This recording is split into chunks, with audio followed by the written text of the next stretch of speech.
Imaginez une Corvette si rare que même certains collectionneurs n'en ont jamais entendu parler.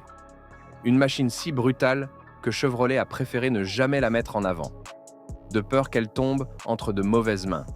Un monstre taillé pour la course, dépouillé de tout confort, et animé par un big block de 7,4 litres qui hurlait sa rage à une époque où l'Amérique s'apprêtait déjà à tourner la page.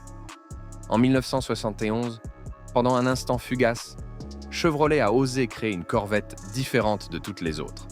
Elle portait un badge presque inconnu aujourd'hui, ZR2. Seulement 12 exemplaires ont quitté l'usine, et chacun d'eux représentait le dernier souffle de l'âge d'or des big blocks. Un cri mécanique juste avant que les nouvelles lois ne viennent étouffer la performance brute. Alors, pourquoi Chevrolet a-t-elle fabriqué une Corvette aussi extrême? Et surtout, pourquoi l'a-t-elle presque cachée au monde entier? Bienvenue sur Ghost Horsepower. Aujourd'hui, on remonte le temps pour découvrir l'histoire de la Corvette ZR2 1971. La Corvette dont Chevrolet ne voulait pas que vous sachiez l'existence.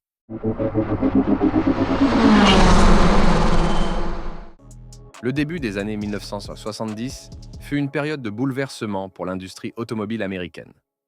Après l'explosion de la performance dans les années 1960, marquée par des V8 démesurés et des courses de rue effrénées, la réalité a frappé de plein fouet.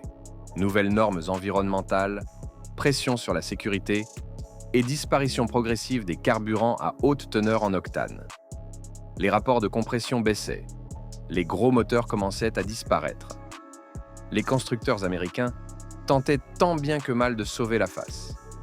On maquille les chiffres, on adapte les moteurs, on réduit la puissance et on espère que la tempête passera. Mais Chevrolet n'était pas prête à abandonner. Pas encore. Pour un instant, en 1971, Chevrolet a offert à la Corvette un dernier souffle de feu, une dernière explosion de brutalité mécanique. Cette voiture, ce fut la ZR2.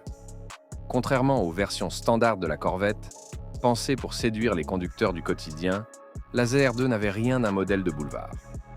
C'était une machine taillée pour la piste, pour l'endurance et la performance pure. Son cœur, un énorme bloc LS6 de 454 cubic inch, soit 7,4 litres. Un monstre mécanique, au son guttural, qui représentait le sommet de ce que Chevrolet pouvait offrir à l'époque. Et ce n'était pas un moteur ordinaire. Bloc en fonte, culasse en aluminium, poussoir solide, vilebrequin renforcé. Résultat, 425 chevaux à 5600 tours par minute et 475 lb-pi de couple à 4000 tours.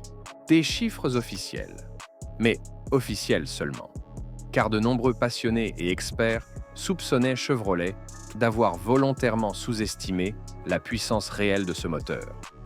Certains affirment que la LS6 délivrait en réalité près de 500 chevaux bruts, ce qui en faisait l'un des moteurs les plus violents jamais installés dans une Corvette de série. Avec son V8 gargantuesque, la ZR2 avalait le 0 à 100 km/h en à peine 5,3 secondes et parcourait le quart de mile en 13,6 secondes à plus de 104 mph. Des chiffres absolument impressionnants pour 1971, surtout pour une voiture qui coûtait beaucoup moins cher que ses rivales européennes. Car oui, parlons prix. Une Corvette de base coûtait environ 5 500 $. Le package ZR2 ajoutait 1 700 $ de plus. Résultat, pour un peu plus de 7 000 $, vous aviez une machine capable de pulvériser n'importe quel Porsche 911 de l'époque, facturé près de 9 000 $, sans même jouer dans la même catégorie de performance. Dollar pour dollar, c'était probablement l'affaire la plus brutale que vous pouviez trouver dans les années 70. Mais ce qui rendait la ZR2 si spéciale, ce n'était pas seulement son moteur, c'était son approche radicale. Chevrolet avait conçu cette Corvette comme une arme de piste, et pour cela, il l'avait débarrassée de tout ce qui pouvait alourdir ou distraire. Pas de direction assistée, pas de vitres électriques, pas de climatisation, pas même de radio. Tout ce qui n'était pas indispensable au pilotage disparaissait.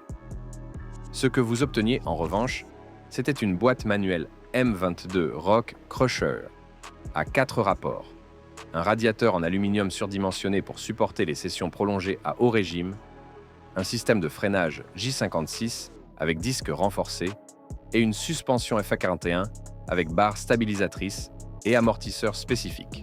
En clair, la ZR2 n'était pas une corvette pour cruiser. C'était une corvette pour se battre. Une machine sans compromis, pensée pour un conducteur qui savait vraiment ce qu'il faisait. Et c'est là que l'histoire devient fascinante. En 1971, environ 188 corvettes furent pas produites avec le moteur LS6. Mais seulement 12 voitures reçurent le package complet ZR2. Oui, vous avez bien entendu, 12. Parmi elles, 10 coupés et 2 cabriolets. C'est ce qui fait de la ZR2 l'une des corvettes les plus rares de tous les temps. Plus rare encore que certaines ZR1 modernes ou que la légendaire L88. Et parce qu'elle était si confidentielle, elle laisse rester longtemps dans l'ombre, presque méconnue du grand public. Chevrolet ne fit aucune campagne marketing agressive. Il fallait déjà être dans le secret pour savoir qu'elle existait. Et l'année suivante, en 1972, le couperet tomba. La LS6 disparut du catalogue, remplacée par des versions plus faibles. Et dès 1973, l'ère des big blocks dans la corvette prit fin. La ZR2, elle, ne revint jamais. Aujourd'hui, les ZR2 sont devenues des pièces de collection mythiques. Quand une apparaît en vente, elle atteint facilement plusieurs centaines de milliers de dollars. Certaines se sont même échangées pour plus d'1 million de dollars. Ce qui est ironique, c'est qu'il y a probablement plus de gens qui connaissent la ZR2 aujourd'hui, grâce à sa rareté et sa valeur de collection, que lorsqu'elle était neuve. À l'époque, elle était réservée à une poignée de passionnés hardcore, des puristes qui savaient exactement ce qu'ils achetaient. La Corvette ZR2 de 1971 reste un paradoxe fascinant. Trop extrême pour le marché de masse, trop rare pour entrer dans les livres d'histoire classique, mais tellement puissante qu'elle est devenue une légende auprès des passionnés. Elle représente le dernier rugissement du Big Block américain, un hurlement de 7,4 litres, avant que les normes fédérales ne viennent éteindre les flammes de cette ère. Alors dites-moi, connaissiez-vous l'existence de la Corvette ZR2 1971 ? Est-ce que, selon vous, elle mérite d'être considérée comme l'une des plus grandes corvettes de l'histoire ? Ou reste-t-elle une curiosité réservée aux collectionneurs ? Merci d'avoir suivi cette plongée dans l'histoire sur Ghost Horsepower. Si vous avez aimé cette vidéo, cliquez sur le bouton j'aime, abonnez-vous pour ne rien manquer et partagez-la avec vos amis passionnés. C'est grâce à vous que nous pouvons continuer à raconter ces histoires oubliées de l'automobile. À très bientôt pour une nouvelle légende mécanique.